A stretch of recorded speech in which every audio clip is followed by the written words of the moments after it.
کے بعد ان سے ڈرتے ہیں جو سیمینار وغیرہ کے ذمہ دار ہوتے ہیں جیسے ادریس صاحب ہیں، پتہ نہیں اگلی مرتبہ بلا یا نہیں۔ اس کے بعد پھر ہم لوگوں سے بھی ڈرتے ہیں کہ پتہ نہیں انٹرویو میں کیا ہو، ایڈمیشن ملے نہ ملے، نوکری ملے نہ ملے۔ وہ بھی بے ایمان ہوتے ہیں، جن سے آپ ڈرتے ہیں وہ آپ سے زیادہ ڈرپوک ہوتے ہیں۔ میرا ایک ساتھی تھا، وہ بڑے مزے کی بات کہہ رہا تھا، ایک آدمی وہ اندر جو ہے باہر بہت وہ اسسٹنٹ پروفیسر شپ کا وہ ہو رہا تھا انٹرویو، تو ایک صاحب بےحد پریشان اندر جانے سے پہلے، اس نے کہا تم کیوں پریشان، اتنے پسینے ہو رہے ہو؟ پریشان تو اس کو ہونا چاہیے جو اندر ہے، جس کو اپنے کینڈیڈیٹ کا کروانا، تم آرام سے رہو، جاؤ انٹرویو دو۔ تو یہ ساری چیزیں تو ہو رہی ہیں۔ دیکھیں، اگر آپ حق گو بنیں گے، جرأت مند بنیں گے، دل کی بات کہنا چاہیں گے، آزادی اظہار کا احترام کریں گے، تو آپ کو ایک انقلاب کی طرح سے ہے جس کو بیشتر صاحبان اقتدار گھیرے ہوئے ہیں، فتح نہیں پا رہے ہیں، آس پاس کے لوگوں کو ڈرا رہے ہیں، دھمکا رہے ہیں، مار رہے ہیں، لیکن فتح نہیں پاتے ہیں۔ تو آپ کی حیثیت مسلم ہے، پوری دنیا لگ جائے آپ کو ختم نہیں کریں گے، آپ کی شناخت، آپ کا وجود رہے گا۔ یہ ادب کی دنیا میں بھی ہے۔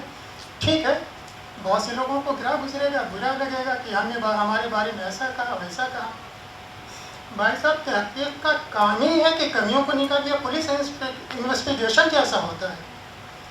قاضی عبدالودود صاحب سے ایک مرتبہ کسی نے کہا کہ آپ تو صرف خامیاں نکالتے رہتے ہیں، بڑے بڑے لوگوں کے اس میں اتنے محاسن ہیں، اتنی اچھائیاں اس کو نہیں دیکھتے ہیں۔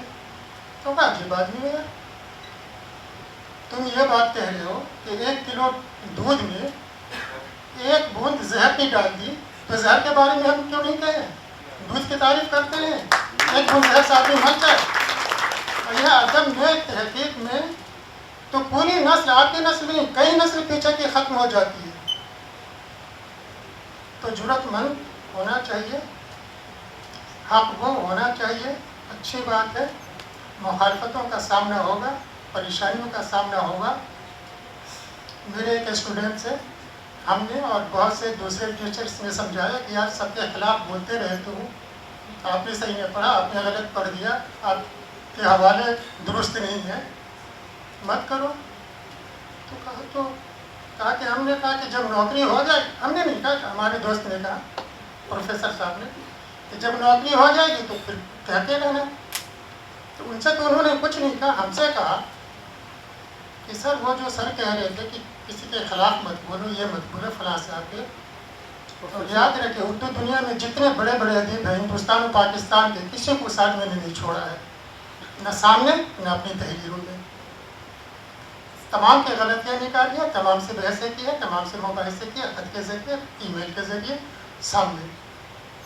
تو ہم سے کہا کہ آپ منع کرتے ہیں کہ مت بولیے، تو ہم بولیں گے پھر کب؟ ابھی نہیں بولے کہ ہم لیکچرر نہیں بنیں گے، لیکچرر بچا تو اس ڈر سے نہیں بولے کہ ہمیں ایسوسیٹ بننا ہے، پھر تب نہیں بولے کہ ہمیں پروفیسر بننا ہے، پروفیسر بننے کے بعد پھر ہم ڈرتے رہیں گے، ہم نہیں بولیں گے کہ ہمیں کسی کمیٹی میں جانا ہے، تو ہم بولیں گے کب؟ ریسرچ میں تو ہمیں یہی سکھایا گیا کہ حق گو بنیے، جرأت مند بنیے، بولیے، لوگوں کے حق کی بات بولیے۔ ٹھیک ہے، کلیم الدین نے غلطی کی تو کی، منٹو سے غلطی ہوئی تو ہوئی۔ علامہ اقبال راک تعریفوں کے باوجود گانے سننے کا ان کو شوق تھا، قواعد کے یہاں جاتے تھے، تو یہ کیوں کہ اس پہ ہم یہ کرنے کی کوشش کریں گے؟ میر نے کہہ دیا کہ جرأت کو کہ تم شاعری کرنا کیا جانو، چما چاٹی کہا کرو۔ سب لوگوں نے کہا کہ چما چاٹی کا شاعر ہے جرأت، اور اس سے زیادہ خطرناک شعر اور اس سے زیادہ میر کے یہاں ہے۔ تو صرف کہے پہ مت جائیے، جو استاد کہتے جو پہلے والوں نے لکھ دیا سب صحیح نہیں ہے۔ آپ ریسرچ اس لیے کر رہے ہیں کہ اپنے نقطۂ نظر سے، اپنے ذہن سے، اپنے دماغ سے سوچیے۔ 3 مقالے پڑھے گئے، بہت عمدہ پڑھے گئے، بہت ہی اچھے پڑھے گئے۔ ایک مقالہ ظفر کمالی صاحب کے اس پہ پڑھا گیا، اور کہ علقمہ شبلی صاحب پہ، اور ایک غضنفر پہ۔ علقمہ شبلی صاحب ظاہر ہمارے بہت ہی محترم شاعر ہیں، بچوں کے لیے بھی انہوں نے کافی لکھا ہے. بچپن میں ہم لوگ علقمہ شبلی کی کافی چیزیں پڑھتے تھے کھلوانا میں. شعر میں ایک جگہ علقمہ شبلی پہ آپ نے پڑھا تھا نا، ہاں، تو اس میں ایک جگہ بشر کا لفظ آیا ہے نا، تو بشر آپ نے پڑھ دیا تو وزن سے اور بحر سے خارج ہو جائے گا. بشر ہے نا، صحیح لفظ بھی بشر ہے، تو نثر میں تو خیر چل جائے گا اور شاعری میں تو بالکل نہیں چلے گا. تو بشر کر لیجیے گا کہیں بھی پڑھیے گا تو. اور کہیں آپ نے اس کا تحقیق کا موضوع ہوا اور آپ نے پڑھ دیا تو جو ایکسپرٹ ہوگا بہت ناراض ہوگا. تو یہ ساری چیزیں درست کر لیجیے گا. پیپر آپ نے بہت اچھا پڑھا، مینا سے لکھا تھا، اور ان کی تمام خوبیوں کو رباعیوں میں جو چیزیں ہیں، خاص طور سے جو نعتیہ رباعی ہے، ان کا آپ نے ذکر کیا بہت اچھی طریقے سے. یہ اچھی بات ہے. ایک اور جو ظریفانہ شاعری پڑھی آپ نے، ظاہر ہے کہ منڈل یونیورسٹی سے آیا، وہاں سے اگر آپ یہاں تشریف لائیں تو یہی بہت بڑی بات ہے. اتنی چھوٹی جگہ سے آپ یہاں تشریف لائیں، اس کے لیے بہت بہت مبارکباد. یہ اچھی بات ہے کہ آپ کو آپ کے شعبے میں یہاں بھیجا. دیکھیے، جب ہم یہ دیکھتے ہیں تو ہمیں ان تمام چیزوں میں فرق کرنا چاہیے کہ طنز میں، مزاح میں، ظرافت میں کیا فرق ہے نا. تو یہ ساری چیزیں ہمیں دیکھ لینا چاہیے. تو بہت سی چیزیں ہیں، جب ہم اس طرح کی چیزیں لکھتے ہیں تو ہمیں دیکھنا چاہیے کہ جو چیز ہم مثال میں پیش کر رہے ہیں وہ واقعی ظریفانہ ہے یا نہیں. کہیں ایسا تو نہیں کہ وہ ناصحانہ ہے یا باغیانہ ہے یا کیا ہے. تو یہ ساری چیزیں دیکھ لینا چاہیے اور ٹھیک کر لیجیے گا. اور زیادہ اچھی چیزیں ڈھونڈ کر کے آپ اس مضمون میں شامل کر لیجیے گا اس کو شائع کروانے سے پہلے. جیسے یہ اچھا الفاظ کا بھی استعمال ہے. اچھا ہے کہ یہ بھی دیکھیے کہ ہمیں یہ کوشش کرنا چاہیے کہ جو موضوع جیسا ہو اس کی تحریر تقریباً ویسی ہونی چاہیے، ہے نا. اب جیسے ظریفانہ، اب پڑھنے کا انداز بھی تقریباً ویسی ہونا چاہیے. اب ظریفانہ شاعری پہ آپ مجاہدانہ انداز میں پڑھیں تو بہت اچھی بات نہیں ہوگی، ہے نا. تو ظریفانہ ہی طریقے سے کوشش کرنی چاہیے کہ پڑھیں. اور تحریر بھی ویسی ہی ہونی چاہیے کہ اس میں ظریفانہ پہلو. آپ کی تحریر سے بھی پتہ چلے کہ آپ ظرافت مضمون لکھ رہے ہیں یا نعت پہ مضمون لکھ رہے ہیں، تو آپ کی تحریر سے بھی معلوم ہو کہ نعت پہ ہی مضمون لکھ رہے ہیں. الفاظ کا انتخاب، تخلیص کا احترام، وہ ساری چیزیں اس طرح سے ہونی چاہیے. یہ ساری بنیادی بات ہے، اس کو خیال میں رکھنا چاہیے.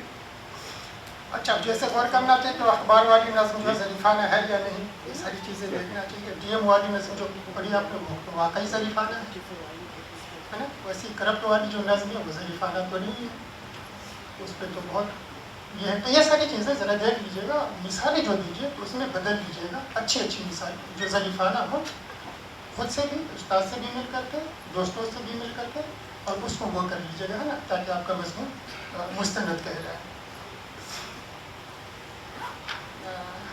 سنبل صبیہ صاحبہ کا غضنفر کی ناول نگاری کے غضنفر ہمارے بےحد فعال اور بےحد زود نویس ہے. میرے خیال سے 2-3 لوگ ہوئے اردو ادب میں جو بہت زیادہ لکھتے رہے. پرانے زمانے میں تو کرشن چندر تھے، بہت زیادہ لکھتے تھے. اچھا، بہت زیادہ لکھنا بہت اچھی بات نہیں ہے. مثلاً کرشن چندر کا مجھے کوئی انتخاب کرنے کے لیے کہے تو 60% تو بالکل نکال دیں گے ہم. 60% کسی کام کا نہیں، 40% کام کی چیزیں. تو بہت زیادہ لکھنا اچھا ہمیشہ نہیں ہوتا ہے. کم لکھے، اچھا لکھے، ایمانداری سے لکھے، بہت سوچ سمجھ کر کے لکھے، پورا حق ادا کر کے لکھے. تو لیکن یہ ہے کہ غزل اچھا. اس کے بعد یہ مشرف علیم ذوقی صاحب تھے، وہ بھی بہت ہی لکھتے تھے، بے تحاشا لکھتے تھے. اور ہمارے زمانے میں خدا ان کی زندگی اور لمبی کرے، غضنفر صاحب یہ بھی بہت ہی لکھتے ہیں. ان کی خوبی یہ ہے کہ صرف فکشن میں نہیں، ناول افسانے تو لکھتے ہی ہیں. شاعری ہو، شاعری میں بھی مثنوی، مرثیے، قصیدے، اس طرح کی چیزیں، پھر کالم نگاری، خاکے، بہت کوئی صنف نہیں چھوڑی ہے انہوں نے. بہت اچھا لکھا ہے. پانی تو واقعی جدید تجارت کے زمانے کا بہت ہی اچھا ناول تھا. اچھا دیکھ کہ جو پانی میں جو چیزیں پیاس کے لیے یا کارگاہ کے لیے اور دوسری چیزوں کے لیے استعمال کی ہے انہوں نے، تو وہ استعارہ نہیں ہے، وہ علامت ہے. وارث علی کو شکایت اس زمانے میں یہ تھی کہ ترقی پسند دعویٰ کرتے ہیں کہ ہم علامتی کہانیاں لکھ رہے ہیں. اول وہ تمثیل ہے، چلیے تمثیلی مان لیتے ہیں بعض کہانیوں کو، لیکن جو بھی علامتی کہانیاں لکھنے کا دعویٰ کر رہے ہیں وہ سب استعارے تک جاتے جاتے دم توڑ دیتے ہیں. علامت تک کوئی پہنچتا ہی نہیں ہے. تو استعارہ بالکل الگ چیز ہے، علامت بالکل الگ چیز ہے. تو ان کو اس میں بہت ساری چیزیں لگتی ہیں کہ مجھے علامتی، پورا نو کے لیے علامتی ہے ویسے. اور صبح بھی لوگوں نے بتایا کہ دیکھیے کہ جب ہم کسی کے بارے میں لکھیں تو صرف تحسینی طور پہ ہم اس کا جائزہ نہیں لیں، بلکہ دیکھیں کہ واقعی ادب کے لحاظ سے ہمارے سامنے متن ہونا چاہیے. آج کل تو متن مرکوز تنقید ویسے بھی چل رہی ہے، مابعد جدیدیت میں تو مصنف کو بالکل منع کر دیتے ہیں، ہے نا، اس کی منشا کو بھی منع کر دیتے ہیں. غالب نے کہا ہوگا نقش فریاد ہے کہ شوق تحریر کا اس کے کچھ معنی بتائیں گے. ہم کہتے ہیں کہ غالب نے تو اپنا شعر خود ہی نہیں سمجھا، اس کے معنی یہ ہوں گے کیونکہ معنی متن سے معنی یہ برآمد ہو رہے ہیں. تو یہ ساری چیزیں ہمیں دیکھنا ہوگا، اس طریقے سے ہم کوشش کریں گے. اب دیکھیں انہوں نے ہندی کا لفظ بہت استعمال کیا، ٹھیک ہے، کیریکٹر اگر اس طرح کا دلت ہے تو وہ زبان بولے گا ہی، حالانکہ وہی کیریکٹر پریم چند کے ایک لفظ بھی نہیں بولتا ہے. سارے کیریکٹر دیہاتی، سارے کیریکٹر افدھی، وہ ایک افدھی نہیں بولتا ہے. بولتا ہے کہیں دیکھا ہے؟ کوئی نہیں بولتا ہے. ایک دو لفظ لا دیا شین کی جگہ سین تو سمجھ لیتے کہ یہ جاہل ہے، پڑھا لکھا نہیں ہے. لیکن کیریکٹر اگر اپنی زبان بھی بول رہا ہے تو بری بات نہیں، اچھی بات ہے. لیکن اگر راوی بھی وہی بات بولنے لگے تو یہ اچھی بات ہے. راوی بعض اوقات، چلیے راوی کو ہم فی الحال مصنف مان لیتے ہیں، تو مصنف کی زبان تو بالکل الگ ہوگی، کردار کی الگ ہوگی. لیکن کردار بھی اگر ہندی ہی میں باتیں کرنے لگے، بیانیہ بھی ہندی ہی ہو تو یہ تو اچھی بات نہیں ہے کسی بھی فکشن کے لیے. پھر یہ حاجی افضال حسن نے لکھا کہ ایک ہی لفظ اپائے کو ایک صفحے میں غضنفر صاحب نے 13 یا 14 مرتبہ استعمال کیا. ہندی میں بھی اس کے مطلب آگے، اردو میں تو بہت ہی ہے، اور یہ راوی کہہ رہا ہے. تو یہ ساری چیزیں بھی ہمیں دیکھنا چاہیے کہ جہاں اردو متبادل ہے بیانیہ کے لیے یا راوی کے لیے تو ہمیں وہ سب استعمال کرنا چاہیے. بہت بہت مبارکباد ادریس صاحب کو اتنے اچھے اور کامیاب سیمینار کروانے کے لیے اور تمام انتظامات اچھے طریقے سے کروانے کے لیے، اور تمام مقالہ نگار حضرات کو جو یہاں تشریف لائے، بےحد محنت سے پرچے لکھے. اور کچھ خامیاں کمیاں ہیں تو وہ یہاں اس کی یاد دہانی اس لیے کرا دی جاتی ہے کہ آپ ایک مستقبل کے بہتر معمار بن سکیں. آپ کی یہ کمیاں جو بتائی جاتی ہے یا جو اشارے کیے جاتے ہیں تو اس لیے کیے جاتے ہیں کہ پوری زبان و ادب اور تحقیق و تنقید کا ذمہ اب آپ لوگوں کے سر آنے والا ہے. تو اس کے لیے ذہنی طور پہ، قلمی طور پہ، فکری طور پہ تیار ہو جائے، اسی لیے کہا جاتا ہے. بہت شکریہ.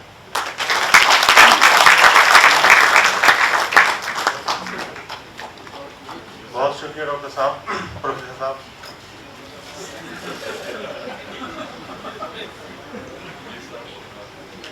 پروفیسر ویسے بھی عارضی تھے، جب تک پڑھاتے تب تک پروفیسر، اس کے بعد ختم.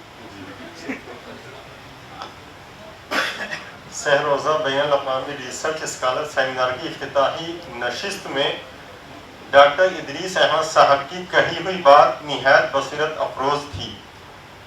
انہوں نے اس ادارے کی اہمیت کو اجاگر کرتے ہوئے بتایا تھا کہ جو طلبہ پہلے اس ادارے کے سیمینارز میں شامل ہوئے تھے، آج وہ اپنے اپنے شعبوں میں نمایاں مقام پر فائز ہیں الحمدللہ، اور کئی بڑے پروفیسرز بن چکے ہیں جو کہ ہم سب نے یہاں انہیں دیکھا بھی ہے ماشاءاللہ.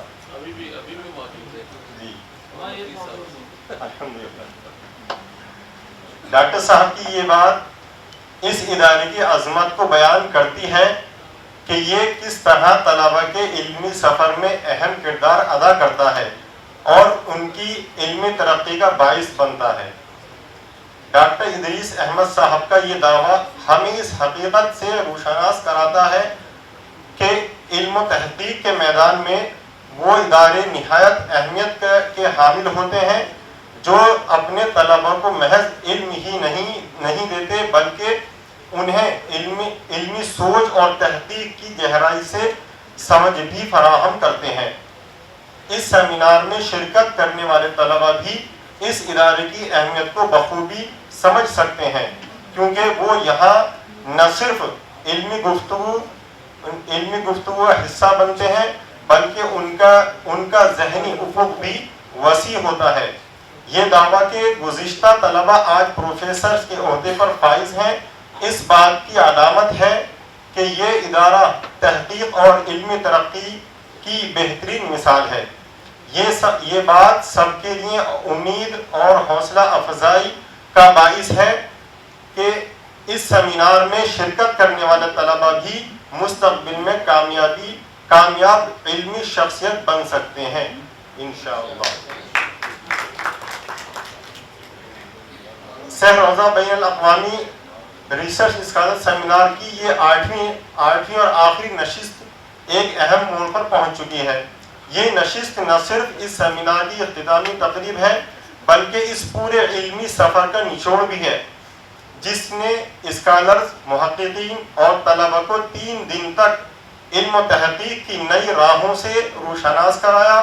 ہر نشست میں پیش کیے گئے تحقیقی مقالے، علمی مباحثے اور دانشورانہ گفتگو نے ایک ایسا علمی ماحول پیدا کیا جو نہ صرف تعلیمی میدان میں ترقی کے لیے امکانات روشن کرتا ہے بلکہ مختلف موضوعات پر تحقیق کے نئے زاویے بھی فراہم کرتا ہے.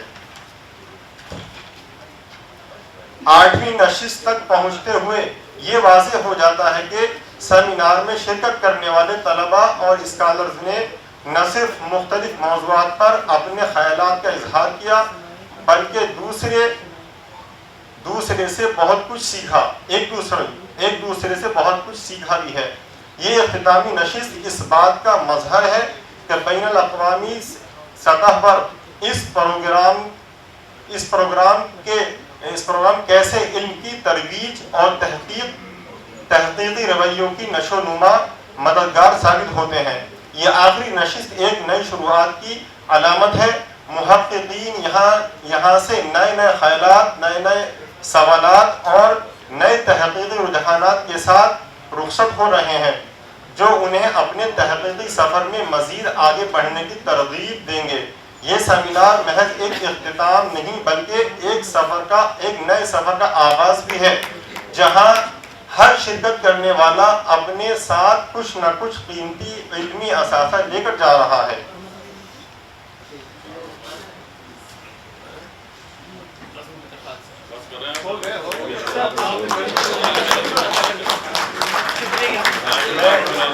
ڈاکٹر صاحب اور اس ادارے کا اور اراکین ادارے کے بہت شکر گزار ہوں.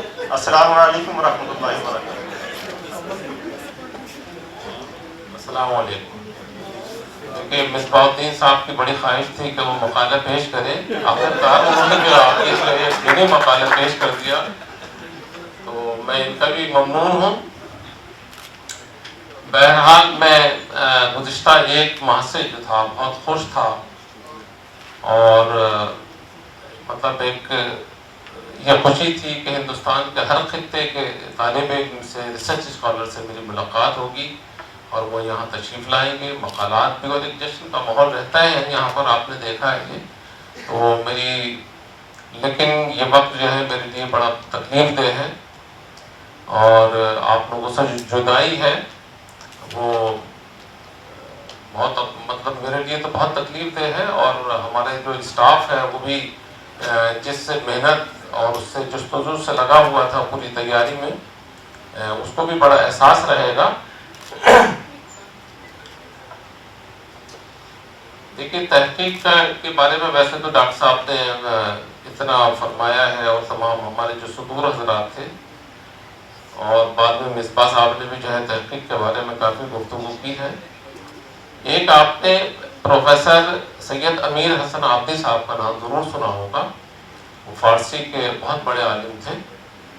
ایک مرتبہ ہم لوگ جمشید پور میں ایک سیمینار تھا تو اس میں جا رہے تھے، ٹرین میں ہم لوگ بیٹھے ہوئے تھے تو اب اس میں دیکھیں نذیر صاحب، عابدی صاحب، خواجہ حسن ثانی نظامی، نثار احمد فاروقی، ڈاکٹر خلیق انجم، اسلم پرویز صاحب، شریف حسین قاسمی، شاہد ماحولی، ایسے بڑے بڑے عالم اس کے اندر تھے اور وہ گفتگو ہوتی تھی ہم تو خاموش کونے میں بیٹھ کر کے اپنا سنتے رہتے تھے. انہوں نے ایک واقعہ بیان کیا مدھیہ پردیش کا. وہ جس وقت تحقیق کر رہے تھے تو انہیں یہ پتہ چلا کہ کسی گاؤں میں جو لائبریری قائم ہے اور اس لائبریری کے اندر ان کے جو ریسرچ پیپر تھا اس کے تعلق سے کوئی کتاب موجود ہے. اب انہوں نے بتایا کہ میں بھوپال گیا، بھوپال سے پھر کسی سرونج گیا، سرونج سے پھر اسے جو گاؤں تھا بیل گاڑی میں بیٹھ کر کے اس کا سفر کیا. وہ بہرحال وہ 2 دن کا سفر، ایک دن انہوں نے سرونج میں قیام کیا، پھر اس کے بعد وہاں پہنچے. تو انہوں نے کہا اس گاؤں کے اندر 40 یا 50 مکانات تھے، اس سے زیادہ نہیں تھے، لیکن ایک رچ لائبریری ضرور موجود تھی. تو انہوں نے بتایا کہ میں نے وہاں 7 دن رہ کر کے ریسرچ کی تھی. آج کوئی جا سکتا ہے آج کے زمانے میں؟ آج تو وہ انٹرنیٹ سے کے علاوہ کوئی ذریعہ ہی نہیں ہے اتنا اچھا. اسی طرح سے جیسے ہمارے قاضی عبدالودود صاحب تھے، انہوں نے یہ کہا تھا کہ ہر تحریر کو شک کی نظر سے دیکھو تبھی آپ تحقیق کر سکتے ہیں، ورنہ تو نہیں کر سکتے. تو یہ جو ان لوگوں کے جو اقوال ہیں یہ ہمارے لیے جو ہے بہت مشعل راہ ہیں. حضرات یہ جو سیمینار کا سلسلہ شروع ہوا تھا غالب انسٹیٹیوٹ میں 1999 میں، تو دہلی کی 3 یونیورسٹیاں تھیں، علی گڑھ یونیورسٹی اور ایک چودھری چرن سنگھ یونیورسٹی. بس یہ 20, 25 یا 50, 100 کلومیٹر کے دائرے کے اندر یہ محدود تھا. اس کے بعد میں 2002 میں ہم نے 2 یونیورسٹی اور اس میں شامل کی، الہ آباد یونیورسٹی اور بنارس یونیورسٹی. 2007 میں 12 یونیورسٹیاں ہوئیں. پھر اس کے بعد میں 2013 میں اس کو اور تھوڑا وسیع کیا گیا اور 28 یونیورسٹی کے ریسرچ اسکالر نے جو ہے یہاں مقالات پیش کیے. 2022 تک 22 سے 40 یونیورسٹیوں نے 40 اور 42, 35 اس طرح کا جو ہے تناسب رہا. اس میں یونیورسٹی نے جو ہے کہ ریسرچ اسکالر نے شرکت فرمائی اور مقالات پیش کیے. اور الحمدللہ اس مرتبہ جو ہے 45 یونیورسٹیوں کے جو ریسرچ اسکالر تھے. اور آئندہ ہماری کوشش ہے کہ 50 سے زائد یونیورسٹیاں اس میں کے ریسرچ اسکالر شرکت فرمائیں. اور آئندہ ہم لوگ یہ بھی کریں گے کہ جیسا ہم نے پرسوں ہم نے اس کا شام کو افتتاح کیا تھا، یہ سہروزہ سیمینار ہی رہے گا، لیکن اس کا افتتاح انشاءاللہ آئندہ جو ہے تو وہ پہلے دن صبح 10 بجے کریں گے. افتتاحی اجلاس ہمارا صبح 10 بجے سے 11 بجے تک ہو. اس کے بعد میں تمام مقالات، تو اس میں زیادہ یونیورسٹی بھی شامل ہو سکتی ہے اور طلباء بھی اس کے اندر زیادہ سے زیادہ اس کو کور ہو سکتے ہیں. اچھا دیکھیے، غالب انسٹیٹیوٹ کی تمام تقاریب جو یہ سیمینار ہے یہ بھی، اس کے علاوہ جو بھی ہمارے پروگرام ہوتے ہیں وہ سب ہماری یوٹیوب چینل ہے اس پہ بھی ہوتے ہیں، ویب سائٹ پہ بھی ہوتے ہیں، اس سے آپ استفادہ کر سکتے ہیں، اسے دیکھ سکتے ہیں. جن حضرات نے یہاں جو ہمارے ریسرچ اسکالر ہیں انہوں نے میرے خیال سے سبھی نے اپنے سرٹیفکیٹ حاصل کر لیے ہوں گے، اور جو اٹینڈنٹ اس کی شرکا کی حیثیت سے جو لوگ تشریف لائے ہیں ان کے لیے بھی ہم نے سرٹیفکیٹ کا اہتمام کیا ہے، وہ ہمارے میوزیم سے حاصل کر سکتے ہیں. یہیں پہ دینے ہیں تو منگا لیجیے میرے خیال سے. تو ابھی آپ ٹھیک ہے. تو حضرات ایک غالب انسٹیٹیوٹ کی 2-3 ہماری جو پروگرام ہونے ہیں، سیمینار ہونے ہیں، اس کے بارے میں مجھے بتانا ہے. کہ ایک تو 1 اور 15 تاریخ کو خطوط غالب کی ڈرامائی قرات ہوتی ہے شام 9 بجے، رات 9 بجے. اس میں سبھی حضرات جو ہے اس میں شرکت فرمائیں. اور وہ بہت اچھا پروگرام ہوتا ہے. اس میں جو قرات میں جو حصہ لیتے ہیں ہمارے ہم سب ڈرامہ گروپ غالب انسٹیٹیوٹ کے آرٹسٹ ہیں. اس کے اندر وہ ڈرامائی انداز ہوتا ہے ان کا گفتگو کرنے کا، ان کا خطوط پڑھنے کا. تو وہ دیکھ کے اس میں حصہ لیا کیجیے. کالی کٹ میں 5 اور 6 نومبر کو سیمینار ہے، اس کا بھی ہم لوگ لائیو کریں گے انشاءاللہ. اس میں بھی آپ لوگ شرکت فرمائیں. اس کے بعد جو ہے ڈرامہ فیسٹیول ہے 20 تا 24 نومبر. 5 ڈرامے اس میں اسٹیج کیے جائیں گے، وہ بھی ہماری ویب سائٹ، اور ہم لوگ کوشش کریں گے کہ ان کو بھی کسی طرح سے جو ہے لائیو بھی اگر ہو سکتا ہوگا تو انشاءاللہ کوشش کریں گے کہ اس کو کیا جائے. جو اس انسٹیٹیوٹ کی سب سے بڑی تقریبات ہوتی ہیں وہ دسمبر میں یوم غالب کے یوم پیدائش کے موقع پر دسمبر کے آخری ہفتے میں ہم لوگ کرتے ہیں. تو اس مرتبہ 20, 21, 22 دسمبر کو غالب تقریبات کا انعقاد کیا جائے گا، جس میں بین الاقوامی غالب سیمینار، شام غزل جس میں کلام غالب، عالم مشاعرہ، اور ایک اردو ڈرامہ پیش کیا جاتا ہے۔ آپ سبھی سے درخواست ہے کہ جو یہاں دہلی سے تشریف لائے ہیں وہ تو یہاں ضرور آئیں، ہمارے یہاں ان میں شرکت فرمائیں۔ اس کے علاوہ ہمارے آن لائن بھی ہم لوگ اس کو کوشش کریں گے، یوٹیوب چینل پہ بھی رہے گا، ہماری ویب سائٹ پہ بھی رہے گا، تو اس میں بھی آپ لوگ اس میں جو ہے اس سے استفادہ کریں۔ یہ سیروز سیمینار کے جو سلیکٹڈ 2-3 مضامین ہوں گے اسے ہم جو ہمارا مجلہ ہے غالب نامہ اس میں شائع کریں گے انشاءاللہ۔ اور جہاں تک دیکھیں تلفظ کا اور یا کچھ اور چیزوں کا اس سیمینار کے اندر جو پیشکش ہے اس کا جو سوال آیا ہے، تو میری ناقص رائے یہ ہے کہ جیسے ہم مقالہ لکھنے کے بعد میں ہم اپنے سب سے پہلے اپنے سینئر جو ہیں ان کے سامنے پڑھیں 2-3 مرتبہ، پھر اپنے سپروائزر کے پاس اگر وقت ہو تو ان کو بھی سنا دیں، حالانکہ وہ بہت بزی رہتے ہیں۔ ہاں، لیکن کسی بھی استاد کو جو ہے 1-2 مرتبہ ضرور سنائیں، تو وہ آپ کے تلفظ کی غلطیاں بھی ٹھیک کر دیں گے اور جو اور اس کے اندر جو کمی رہ جاتی ہے اس کو بھی درست کر دیں گے، تو یہ میرے خاص سے زیادہ بہتر رہے گا۔ غالب انسٹیٹیوٹ کی جو فخر الدین علی احمد لائبریری ہے اس میں 25,000 سے زائد کتابیں یہاں پر موجود ہیں، اور 4,000 کتابیں غالب، عہد غالب، محققین غالب، ناقدین غالب پر ہیں۔ ہماری لائبریری میں ہم پورے ہندوستان کی تمام شعبہ اردو، شعبہ فارسی اور شعبہ تاریخ کو خطوط لکھتے ہیں 2 مرتبہ، اور ان سے صدور حضرات سے درخواست کرتے ہیں کہ آپ اپنے ریسرچ اسکالر کو غالب لائبریری کے اندر بھیجیے۔ ہمارے یہاں فوٹو اسٹیٹ کی بھی فیسلٹی ہے، اور ڈیل نیٹ کے ذریعے اگر کوئی کتاب ہمارے لائبریری میں نہیں موجود ہے تو اس کا بھی ہم اس کا انتظام کرتے ہیں، اور اس تک رسائی آسانی سے ہو جاتی ہے۔ تو ہمارے لائبریری سے جو ہے استفادہ کریں آ کر کے۔ آج دیکھیے گا فرسٹ فلور پہ بنی ہوئی ہے، بہت اچھی لائبریری ہے۔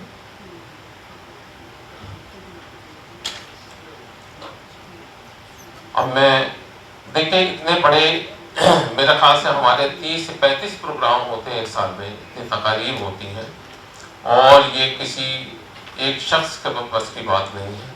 کوئی ڈائریکٹر ہو یا کوئی ایک ذمہ دار آدمی ہو، سیکریٹری ہو، کوئی نہیں کر سکتا ہے۔ بنا ٹیم ورک کے کچھ بھی نہیں ہوتا ہے۔ اور یقین جانیے کہ یہاں جو دوسرے ادارے ہیں، کسی میں 50 کا اسٹاف ہے، کسی میں 70 ہے، کسی میں 80 ہے، لیکن ہمارے یہاں میرے خیال سے 20 کا اسٹاف ہے ہم لوگوں کا، اور ایک ایک فرد یہاں کا بہت ہی محنت، ایمانداری اور جانفشانی سے اپنا پورا کام کرتے ہیں۔ میں ان کا دل کی گہرائیوں سے سب سے پہلے انہیں کا، کیونکہ ان کے بنا جو ہے یہ ممکن نہیں ہے کہ اتنی بڑی تقریبات منعقد کی جائیں۔ ہمارے یہاں ڈاکٹر مہزاد رضا صاحب ہیں، یہاں پر تشریف فرمائے ہیں۔ تمام سیمینار کی ذمہ داری مقالہ نگار حضرات سے رابطہ قائم کرنا، اس کو ترتیب دینا، وہ سب آپ کی ذمہ داری ہے۔ ہمارے مشتاق صاحب ہیں، یہ جو پورا یہاں اس کا نیم پلیٹ وغیرہ چینج کرنا، اور اس کے علاوہ سرٹیفکیٹ کی جو تقسیم ہے وہ ساری ذمہ داریاں ہیں ان کی۔ ہمارے عبدالتوفیق صاحب ہیں، پورے کھانے کے انتظامات اور چائے کے انتظامات ان کے ذمے ہیں۔ عمر صاحب ہیں، ہمارے جو اشتہار وغیرہ کا جو پوری ذمہ داری ہے وہ ان کی ہے، وہ بخوبی انجام دیتے ہیں، بڑی محنت سے کام کرتے ہیں، یہاں پر موجود ہیں۔ یاسمین صاحبہ ہیں، یہ اپنی ڈیوٹی بہت بڑی دیانتداری کے ساتھ میں جو ہے انجام دیتی ہیں، اور یہ دیکھا ہوگا آپ نے کہ ایک ایک بیگ اور یہ پورا وہاں پر جو پورا سرٹیفکیٹ وغیرہ کا ہے، رجسٹریشن ہے، پوری ذمہ داری ان کی ہے۔ ریاض صاحب ہمارے آن لائن پیمنٹ کرتے ہیں۔ جتنے بھی مقالہ نگار یہاں تشریف لائے ہیں ان کی آن لائن پیمنٹ انشاءاللہ کل دوپہر تک سب کی ہو جائے گی۔ سب کے ہمارے پاس اکاؤنٹس کی ڈیٹیل آ چکی ہے۔ ان کے علاوہ منوج ہیں، افروز علی ہیں، سشیل ہیں، انل ہیں، بالکشن ہیں، وجے ہیں، ہمارے جو الیکٹریشین ہیں اور ساؤنڈ آپریٹر اشونی کمار ہیں۔ تو یہ سبھی لوگوں کی پورے کنٹریبیوشن سے یہ تقاریب جو ہے منعقد ہو پاتی ہیں۔ میں ان کا دل کی گہرائیوں سے شکر گزار ہوں، تمام صدور حضرات کا کہ جنہوں نے بڑی اچھی رہنمائی کی تمام ریسرچ اسکالر کی، اور جو ہمارے ناظم حضرات تھے، جن میں آپ